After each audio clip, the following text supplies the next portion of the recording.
It's the Adrian Rivers Radio Show. Let's talk loud. Let's talk.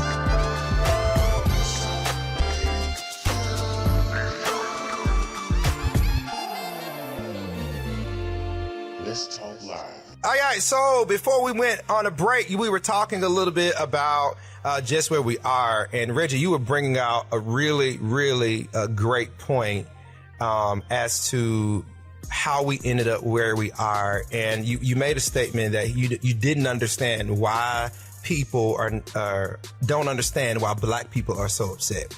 And I want to bring out a point that even in this particular city, when they talk about, you know, they don't understand, you know, why does Black Lives Matter? You know, so I was telling Reggie this. I ran across a document that is on the city's website. And in the document, just talking about the analysis to fair housing. And in the document, in every section, y'all, of the document, as it relates to policies, as it relates to unemployment, as it relates to crime, as it relates to just every single thing, African Americans are at the top. Mm-hmm. We're unemployed the most. In the document, we're unemployed the most. We're the ones that are dealing with housing issues. We're the ones living in deplorable housing. And you look at people, and I went across this and I was telling Reggie, I was like, you know, that validated what I feel even the more. Yes. That when people try to act like black people have everything that we need to have. And in the document, though, it names all these different things. And then it says, but the south side of town seems to be turning around. We expect for it to make a turnaround. How when you're not offering more jobs? Right. Like, it's so stupid. You're not offering more jobs. You're not doing anything as it relates to housing outside of putting people all in one particular place. Yep. and rating it low income. Yep. I mean, all of these things, like, I don't understand why there are some white people that can't recognize that. This is true. Because they don't want to recognize it. I mean, it's there. That's what James said. Come on. Jail is. It's they true. know very well. They know what they're doing. They know. But to recognize it means that you have to offer a solution. Right. And so they don't want to offer a solution. And to recognize it, you also have to accept your ancestors' history. And they don't want to accept They don't want to do that because all of them weren't bad. That's what they like to say.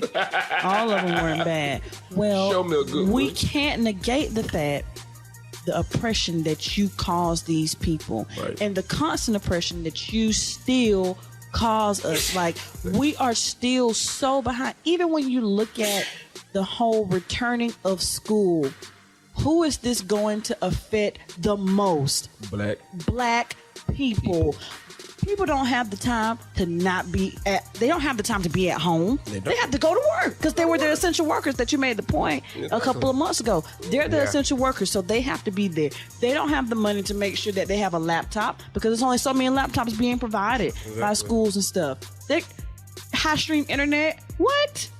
You don't have this. And so who does this put behind even more? It puts blacks behind. And it put black people behind. It puts black behind once again. And what I try to what I try to get people to understand is even when slaves were free, they were free with nothing. They were free with nothing. And he still had to pay for that. And then you free them, and then you trick them and say, hey, I'll give you a place to stay. Yep. If you work my land. That's it. Sharecropping. Yep. Still working for free. Still working for free. Yep. And then we go into these sharecropping. You go into Jim Crow. Yeah. You go into all of these systems and these organizations, the disproportionate black people. We never had a chance. You always held one of their legs. You never had a chance. And even let's even go today in modern time. You still living off the wealth that was passed down to you. Yeah. From 400 years ago. Yeah. Yeah. And that's what I want people to understand. They're still living off That's a good wealth point. that was passed down 400 years ago. That's a good Yeah. point. Even though we got our college degrees, What was passed down to us 400 years ago? Nothing was passed down to us. We don't even have farm. a heritage.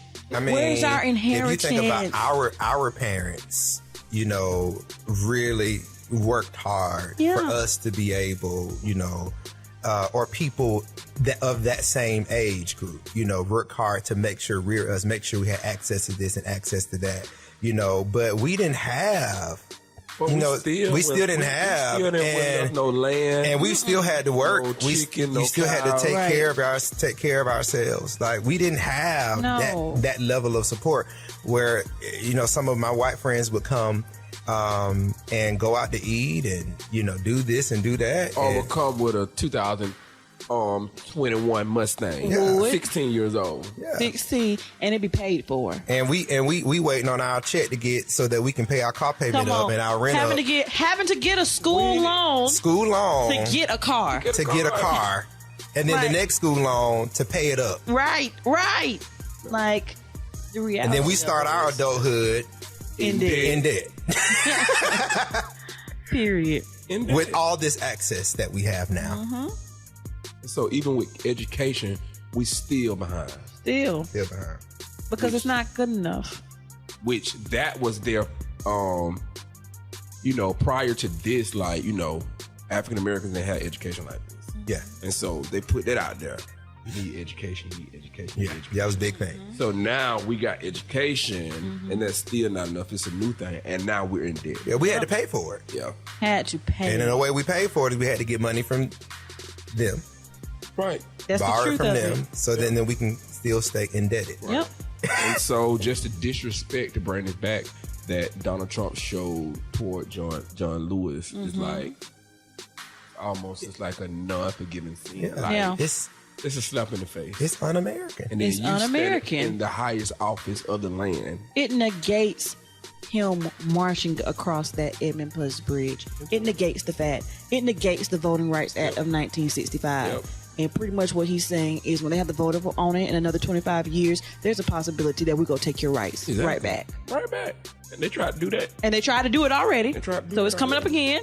Just in case y'all didn't know, they're going to try to take it right back. Yep. Because that's what he's saying is we don't care the strides you made. Yeah, it's sad. It's sad. All right, guys, you heard it right here. Tell us what you think. Go to our Facebook page and like the page. Let's Talk Live Radio. Like the page for us. And then put a comment. Drop your comment on what you think and how you feel about it. All right? Reggie, what we got coming up in your world? Hey, anybody got Dre Beats? I know. We're going to talk about the money that Jay has made Oh, okay. and accumulated. Got you. All right, y'all, we'll talk about that. We got to make sure we keep our countdown going. Coming in at number 5 is Keela Richardson. So good. We'll be right back.